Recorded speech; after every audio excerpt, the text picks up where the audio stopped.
Sa bahay ni Don Santiago de los Santos, kilala bilang Kapitan Tiago sa Kalye Analuague sa Binondo, Maynila, ay nagkaroon ng isang marangyang pagtitipon. Ang okasyon ay ipinagdiriwang bilang pagbabalik ni Juan Crisostomo Ibarra mula sa 7 taong pag-aaral sa Europa.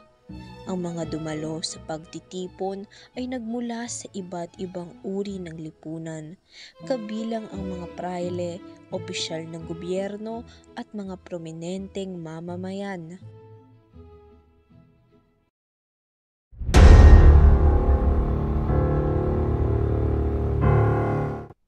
Pagdating ni Ibarra sa bahay ni Kapitan Tiago, binati siya ng mga tao at ipinakilala ni Kapitan Tiago sa kanyang mga bisita. Kabilang sa mga dumalo ay sina Padre Damaso na tila may lihim na galit kay Ibarra at Padre Sibilia. Nag-usap sila tungkol sa mga karanasan ni Ibarra sa Europa at sa mga planong niya para sa kanyang bayan. Sa kabila ng mga pahiwatig at paghamak ni Padre Damaso, nananatiling magalang si Ibarra. Ipinahayag ni Ibarra ang kanyang kagustuhang mapabuti ang kalagayan ng edukasyon sa Pilipinas at ang kanyang pagnanais na magbigay ng kontribusyon sa pag-unlad ng bansa. Ang kanilang pag-uusap ay nagpakita ng pagkakaiba ng mga pananaw at kultura sa pagitan ng Europa at Pilipinas.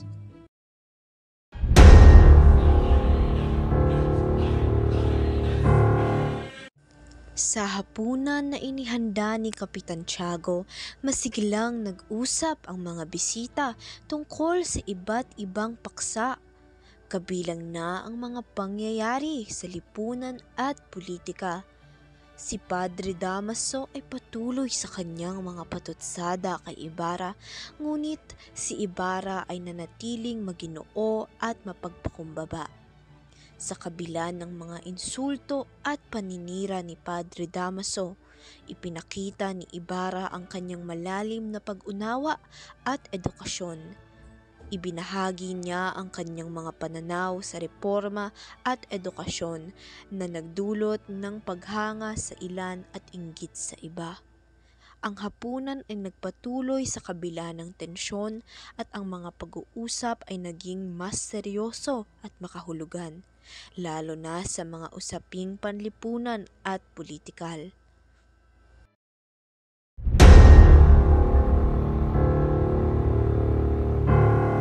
Habang pauwi si Ibarra, nakatagpo niya si Teniente Guevara, isang matapat na opisyal ng Guardia Sibil. Ibinunyag ni Teniente Guevara ang tunay na dahilan ng pagkamatay ng ama ni Ibarra, si Don Rafael Ibarra. Inakusahan itong erehe at filibustero ng mga prayle at opisyal ng pamahalaan dahil sa kanyang mga progresibong ideya at pagtutol sa mga hindi makatarungang patakaran. Sinabi rin ni Guevara na si Don Rafael ay biktima ng mga abuso at pagkakakulong na nagdulot ng kanyang kamatayan. Ang balitang ito ay labis na nagdalamhati kay Ibarra at nagpatibay sa kanyang determinasyon na ipagpatuloy ang laban ng kanyang ama para sa hustisya at reforma. Ipinangako ni Ibarra sa kanyang sarili na ipaglalaban ang karapatan at dignidad ng kanyang pamilya at bayan.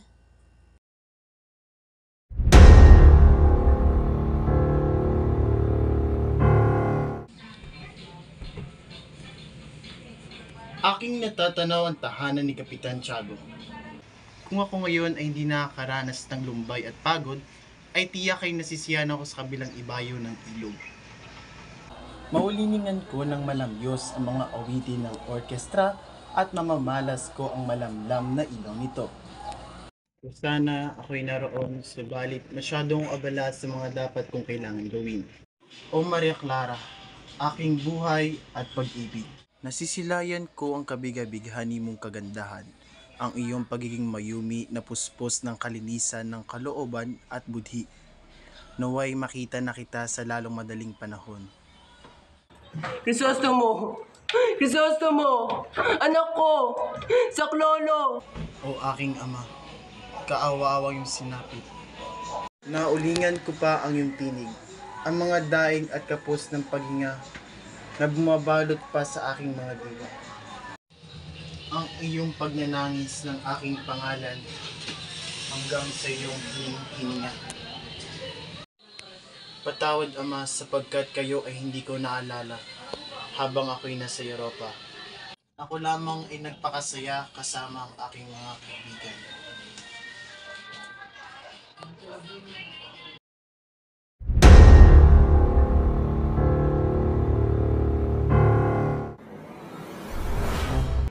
Ako si Don Santiago de los Santos, nakalala rin bilang Kapitan Tiago. Ako ang pinakamayaman, pinakamatalino, at pinakamalapit sa pamahalaan ng Sardianas.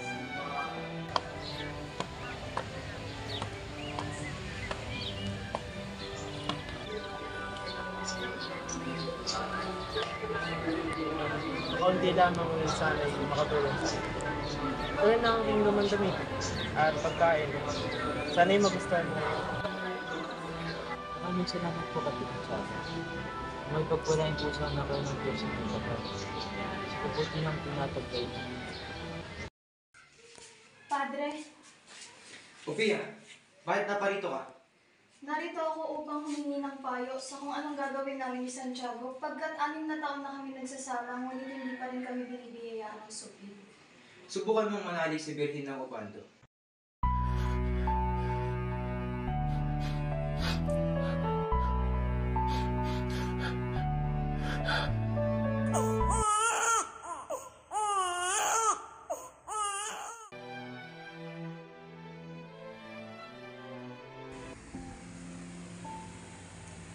Santiago, alagaan mong mabuti ang anak natin. Hindi rin magtatagal at maglalaho rin ako sa mundong ito. Ipangako mo na palalakihin mo siya ng mabuti. Huwag mong hayaang makalimutan niya ang kanyang ina. Lagi niyang tatandaan na mahal ka siya.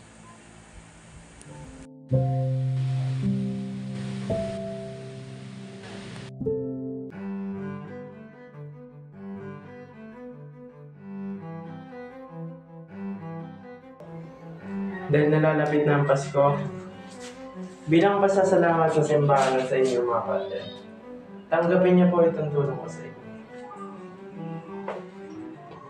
Maraming salamat, Kapitan Tiago. Walang anuman.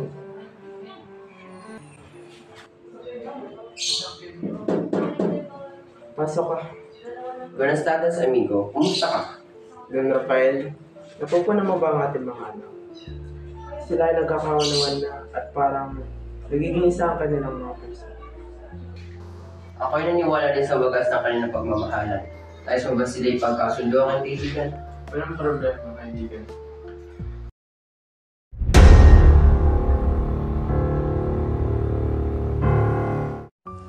Si Maria Clara ay nanahi habang kausap din ng ama upang malibang ang sarili sapagkat ngayon ang araw ng kanilang pagkikita ni Ibarra at siya ay hindi mapakali sa pananabik na masilayan ang kanyang sinisinta.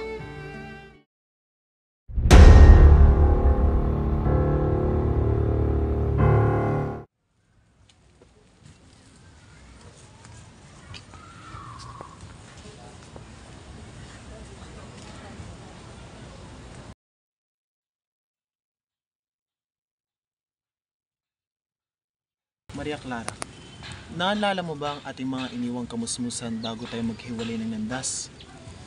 Naalala mo ba ang ating mga pinagsamahan ng tayo mga bata lamang? Oo naman, Crisostomo. Alala ko pa ang ating masiyong paglalambingan, paglalaro at paglalangoy sa batis. Tayaan sa sungka at ang ating away-bating siyuan na pinagmulan ng ating espesyal na nadarama hanggang sa kasalukuyan. Ito ang daon ng sambong. Ito ang kaysa isang pabaon mo sa akin na inilagay mo sa aking sombrero upang hindi sumakit ang aking ulo. Ito lamang kaysa isang alaalang iniwan mo sa akin, Maria Clara. Ako rin may babaon mula sa iyo. Ito yung aking iniingat-ingatan. Maria Clara, aking sinta, ako man ay magtutungo sa Europa. Huwag kang mag-alala at higit. Oh, bakit ka tumigil sa pagbabasa, mahal ko? Huwag na. At saka puro kasinungalingan lamang ang laman nito. Kung kaya't lalaktawan ka na, ang palagay ko hindi. At nagpatuloy ang usapan ng dalawang magkasintahan.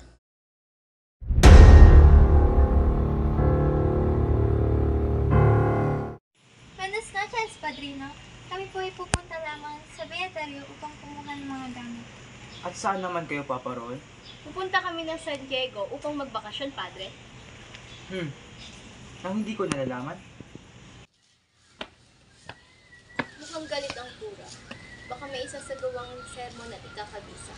Tayo na, Maria, at baka tayo ay gabihin pa. Sige po, tiya. Tignan na lamang natin kung sino ang natin.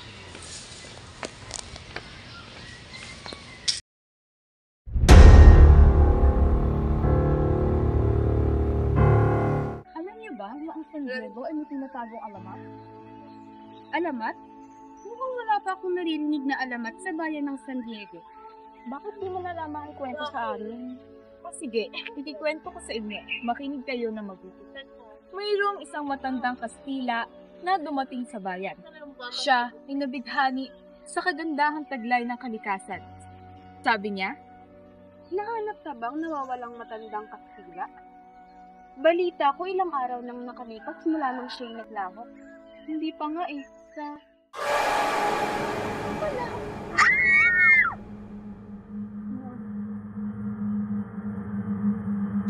Nang lumaon ay nakapag-asawa si Saturnino at siya ay nagkaroon ng isang anak na lalaki. Aking sinta, ano ang nais mo ipangalan sa ating anak? Rafael. Rafael Ibarra ang kanyang magiging ngalan.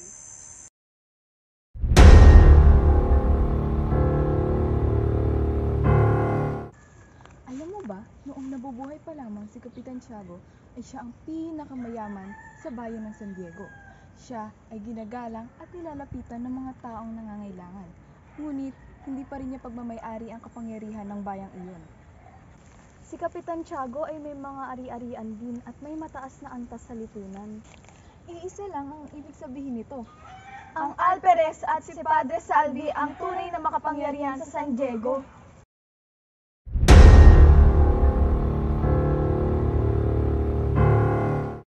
Hindi ba't mas maganda kung lilipat tayo ng lugar ng paghuhukayan? Sariwa pa kasi ang bangkay ng huhukayan natin. Huwag ka na maging maselan. Pare-pares lang silang bangkay.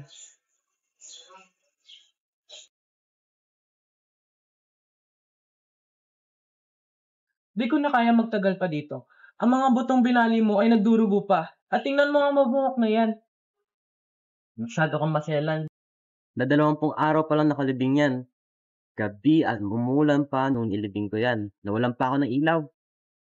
Bakit mo naisipan na maghukay ulit? May nagutos ba sa iyo? Sino pa ba? E di si Padre Damaso o nagutos. Nailibing siya sa libingan ng insekto.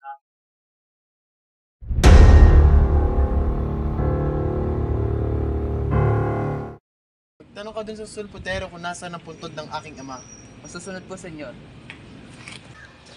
Mawalang galang na po. Nakita niyo po ba yung puntod po na may pangalan na Don Rafael Ibarra? Ah, yung may krus na may bulaklak? Sinunog ko na yon. Ano? Sinunog? Opo, pinasunog po siya ng kurang malaki. Kung ganon, bakit yung hinukay ang bangkay ng aking papa? Saan niyo siya dinala? Inutos po ng kurang malaki na ilibing siya sa libingan ng mga insekto. Kung ganon, bakit mas sinunod ang utos niya? Hindi po, mabigat po ang bangkay at malakas ang ulan, kaya nilagay namin siya sa dito. Paumanhin, senyor. Senyor, Ikaw ba? Ikaw ba ang gumawa ng kalapastanganan sa aking ama? Ikaw ba? Sumagot ka kung ikaw! sinasabi ko na sa iyo, wala akong alam sa iyo sinasabi. Kung hindi ikaw, sino? Sabihin mo kung sino! Sigurado akong hindi ako yun.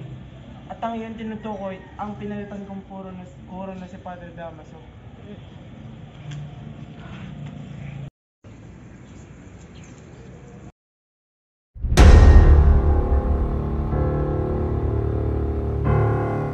Sa bayan ng San Diego, nakilala ni Ibarra si Peloso Potasio, isang matandang kilala sa kanilang lugar bilang baliw dahil sa kanyang kakaibang pananaw at pamumuhay. Ngunit para kay Ibarra, si Tasio ay isang matalinong tao na puno ng karunungan. Sa kanilang pag-uusap, nagbigay ng babala si Tasio kay Ibarra tungkol sa mga balakid at panganib na kanyang haharapin sa kanyang mga layunin. Ibinahagi ni Tasio ang kanyang malalim na pananaw sa lipunan, relihiyon at politika. Sinabi rin niya na ang tunay na pagbabago ay hindi madaling makakamtan at nangangailangan ng malaking sakripisyo. Ang kanilang pag-uusap ay naging makabuluhan at nagbigay inspirasyon kay Ibarra na magpatuloy sa kanyang mga adhikain para sa bayan.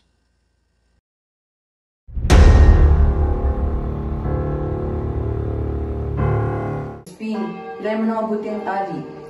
Magpahinga naman tayo. Kanina pa tayo nakatayo at nagpapatunog ng kampana. Hindi pa pwede, kasi magagalit ang Sakristan Mayor. Oo nga pala. Ilan ang kikitain mo? 2 linis. Uwi na po ang kuya. Sige, mag-ingat ka. Inaantay kanina. Ingat ka, Crispin. Mga pasaway na bata, wala na kayong ginawang tama sa simbahan.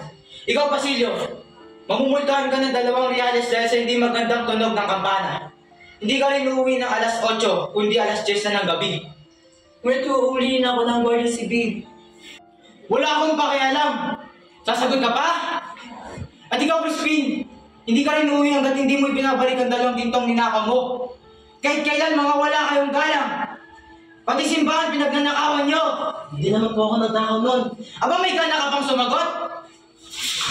Crispin! Tama na po, wala po kayong awa! Tama na po!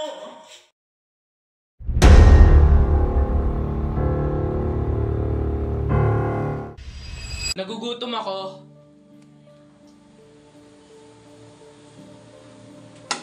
Aba, Sisa, mukhang masarap ang inihain mo ah. Matikman nga ito. Pero Pedro, para sa mga... Aalis na ako, Sisa.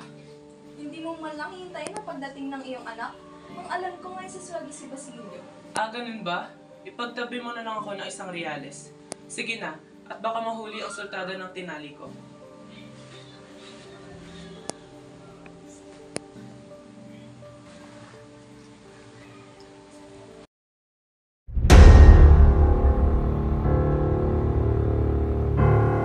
Inay!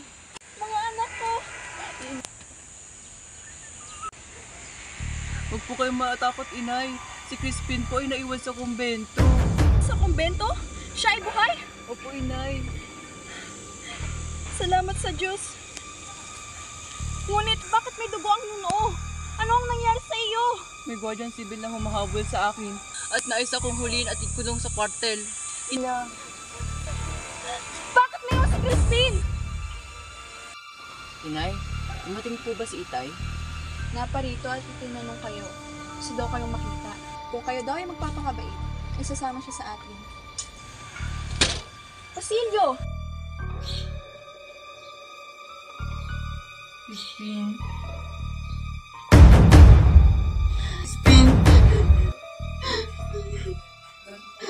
Anak, anong nangyari sa iyo? Bakit ka tumatangis?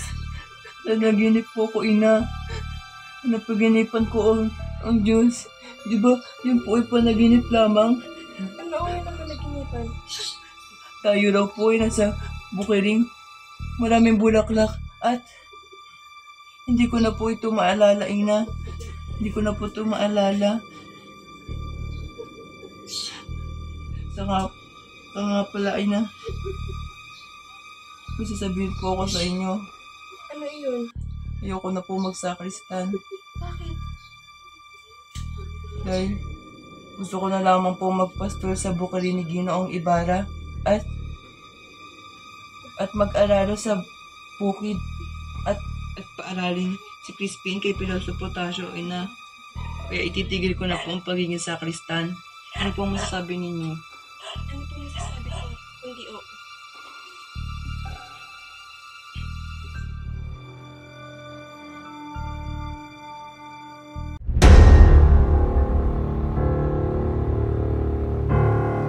Binisita ni Padre Salvi ang kasalukuyang tirahan ni Sisa. Matapos ang trahedyang sinapit ng kanyang pamilya, si Sisa ay namuhay na parang baliw sa kalsada, patuloy na naglalakad ng walang tiyak na direksyon, habang hinahanap ang kanyang mga anak na sina Crispin at Basilio. Sa kanyang estado, si Sisa ay nagiging simbolo ng isang ina na lubos na nagdurusa dahil sa pang-aabuso at kawalang katarungan ng lipunan. Si Padre Salvi naman ay nagkaroon ng intensyon na gamitin ang sitwasyon ni Sisa para sa kanyang sariling kapakinabangan.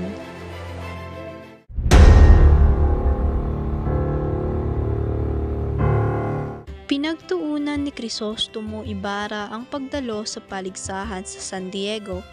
Sa kanyang pagtangkilik sa mga lokal na aktibidad, natuklasan niya ang kagandahan ng bayan at ang mga tao na may kanya-kanyang abilidad at kakayahan.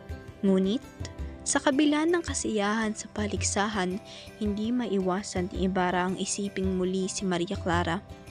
Sa kanyang pag-ikot sa lugar, napansin niya ang kaunting paglakas ng loob ni Maria Clara sa pag-uusap sa isang pari, na siyang nagpapalakas pa sa kanyang pagdududa sa mga namamalakad ng simbahan at gobyerno.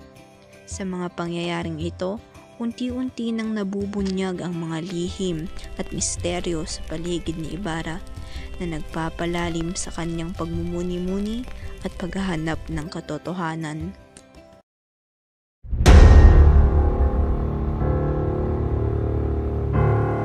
Nagkaroon ng pulong sa Tribunal ng San Diego kung saan tinalakay ang mga proyekto ng bayan. Pinag-usapan ang plano ni Ibarra na magpatayo ng paaralan upang mapaunlad ang edukasyon ng mga kabataan sa kanilang bayan.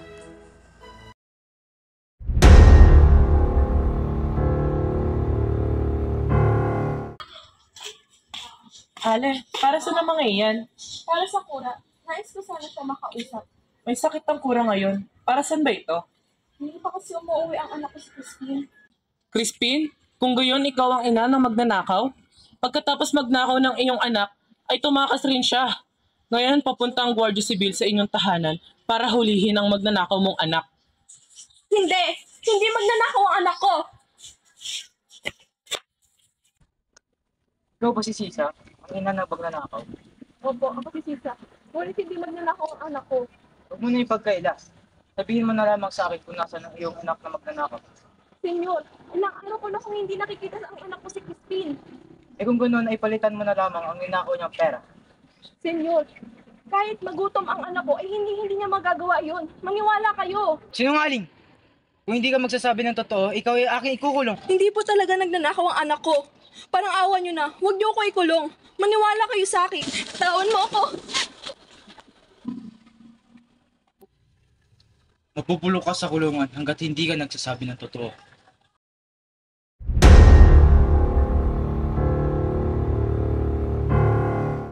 Susulat na ako sa aking mga kaibigan.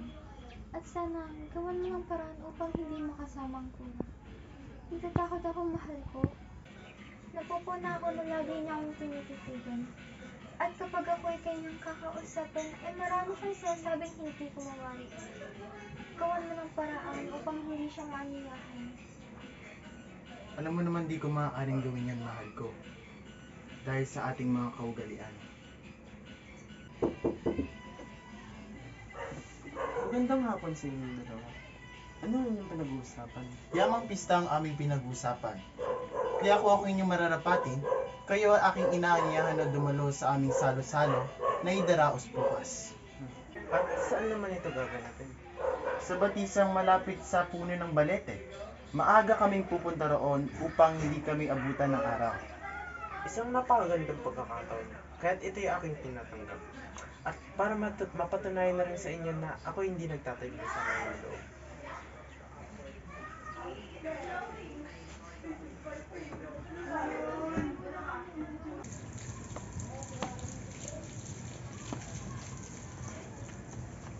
Ano ang kailangan mo sa akin? Ginoo, hindi niyo po ako kilala, ngunit 2 araw ko na po kayong hinihintay dito. At bakit?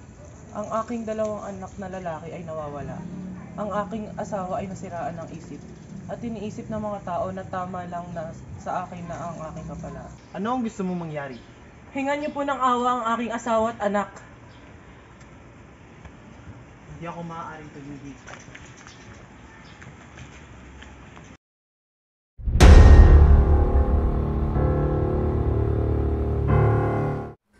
Ipinabatid ni Elias kay Ibarra ang tungkol sa bangkay ng isang bata na natagpuan sa lawa. Ang bata ay si Crispin, ang nakababatang kapatid ni Basilio. Ayon kay Elias, si Crispin ay namatay dahil sa kalupitan ng mga gwardiya sibil na inakusahan siyang magnanakaw. Ang insidenteng ito ay nagdulot ng matinding kalungkutan at bighati kay Ibarra. Napagtanto ni Ibarra ang kawalan ng hustisya at ang pagmamalupit sa mga inosenteng bata at mahihirap. Ang balitang ito ay nagpatibay sa kanyang determinasyon na labanan ang mga katiwalian at kawalang katarungan sa kanilang bayan. Nag-isip siya ng mga paraan upang maprotektahan ang mga inosenteng mamamayan mula sa pang-aabuso ng mga nasa kapangyarihan.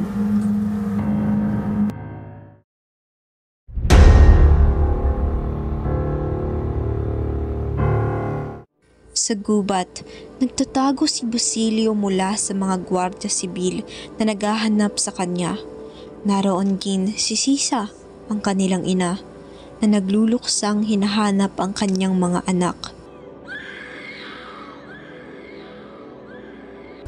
Naging madamdamin ang kanilang pagkikita dahil sa pagkawala ni Crispin at sa pagdurusa ni Sisa. Si Sisa ay nagpakita ng matinding paghati at kabaliwan dahil sa pagkawala ng kanyang anak at sa kawalang katarungan sa kanilang buhay. Crispin! Crispin!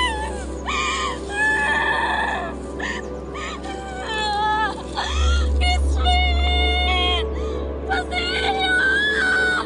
Nasaan na kayo?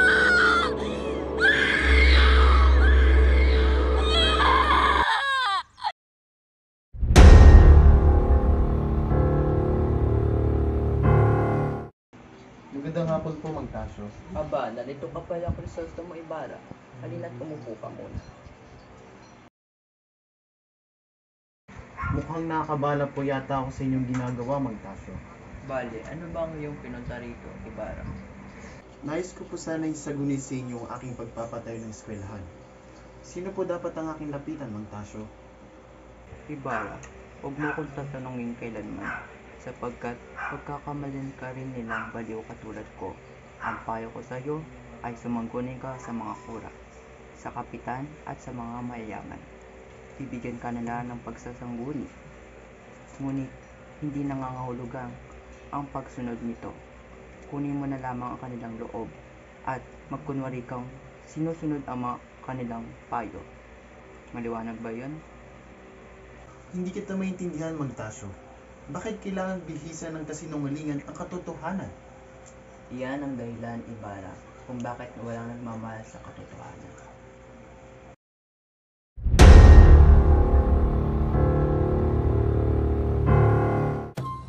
Masaya ang bayan ng San Diego sa pagdiriwang ng pista. Lahat ay abala sa paghahanda at pagdalo sa iba't ibang aktibidad. Naging tampok sa usapan ng mga plano at mga gagawing pagdiriwang.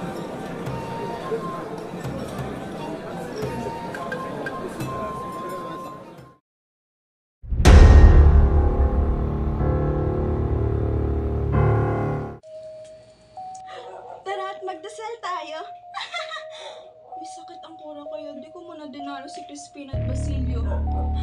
Maraming onsa ng ginto ang kura at maaaring mawala ang mga onsa.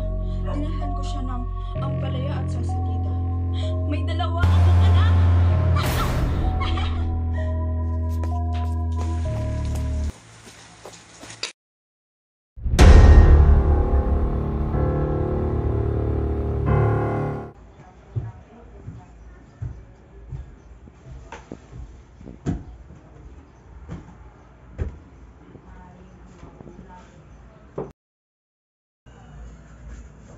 Ginoong Ibarra, may niyang pong pinapadala sa inyo si Binibining Maria Clara.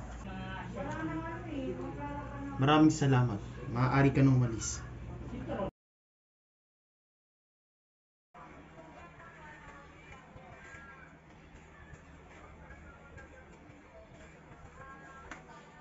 Nagmamahal, Maria Clara.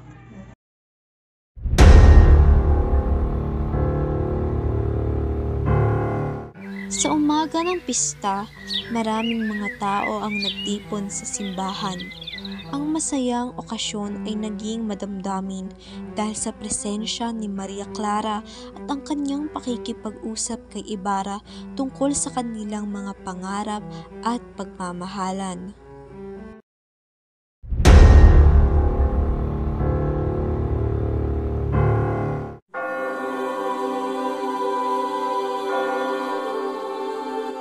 Marami ang taong pumunta sa simbahan upang makinig sa misa. Hindi maiwasan ang tulakan at kitkitan sa dami ng taong naroroon. Bali-balitang nagkakahalaga daw ng 250 piso ang misa sa araw ng kapistahan. Sa kamahalan ay hindi malalayo ang binabayad sa komedya na nagtatanghal ng 3 araw. Ngunit paliwanag naman ng maestrong kapatiran ni San Francisco na mas gugustuhin pa niyang gumastos ng mahal sa pakikinig sa sermon kaysa sa panonood ng komedya dahil ang mga kaluluwang nanonood ng komedya ay napupunta sa impyerno at ang mga kaluluwa namang nakikinig sa sermon ay napupunta sa langit.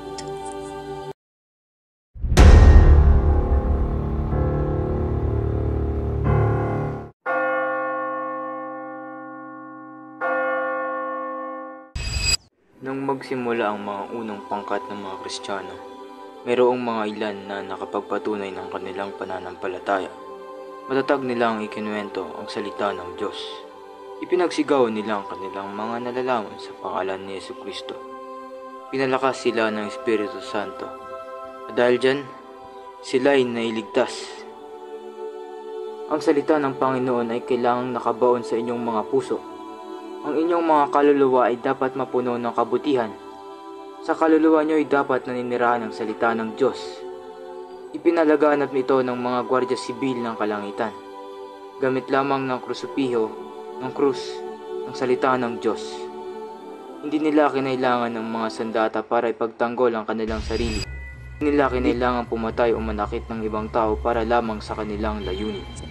Tayong mga Kristiyano ay madaling madala sa mga panunukso at dahil dyan ay tayo nagkakasala. Pero ang mga nagkakasala ay hindi nangungumpisal. Hindi kayo humihingi ng tawad sa Diyos. Bakit nyo ito ginagawa? Humingi kayo ng patawad. Mangumpisal kayo. Ang mga taong tago sa bilangguan ay hindi rin nangungumpisal. Mamamatay sila na hindi nagsisisi. Nakikita ng Diyos ang inyong mga kasalanan.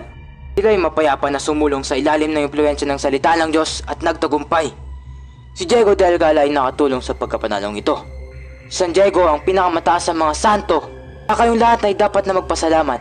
Isang malaking gantimpalang maging parte ng isang bayang nakapangalan sa kanyang kagalingan. Kami ay nakikita namin ang kanyang ginawa. Mga kontribusyon sa pagiging modelo ng santo at ipinapasa namin ito sa iba. Tinutulungan namin ang ibang tao gamit ang mga kaalaman na naipamahagi ni San Diego. Sa pagbabanggit ko nito, dapat malaman nyo ang kanyang buhay.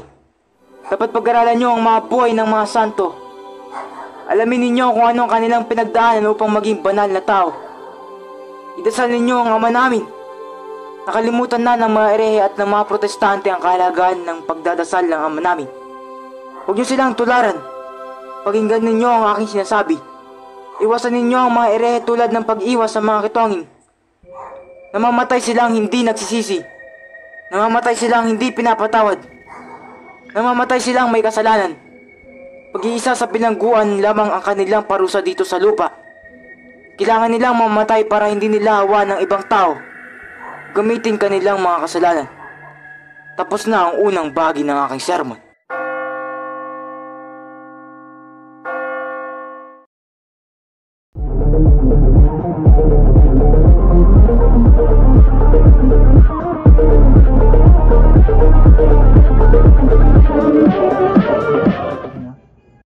nagmamahal, Maria Clara.